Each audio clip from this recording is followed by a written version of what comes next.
Ayan, kabisado na natin ang mga pagkasunod-sunod ng 12 buwan sa isang taon.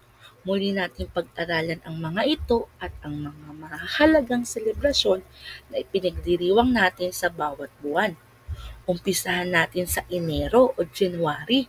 Tuwing January, tayong mga Pilipino ay ipinagdiriwang ang bagong taon o New Year.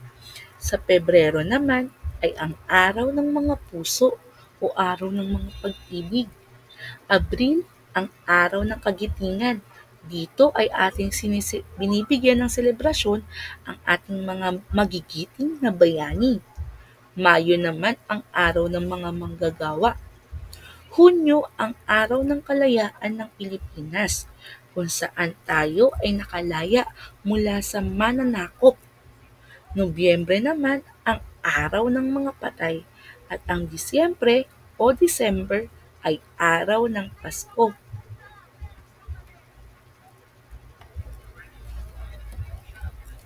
Kunin nga ninyo ang inyong notebook number 1 at sagutan natin itong gawain.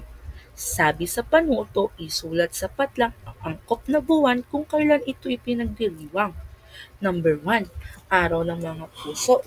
Anong buwan po kaya natin pinagdiriwang ang Valentine's Day? Number 2, anong buwan naman kaya ang araw ng mga patay? Isulat sa patlang. Pangatlo, ang araw ng kagitingan. Pang-apat, bagong taon o New Year.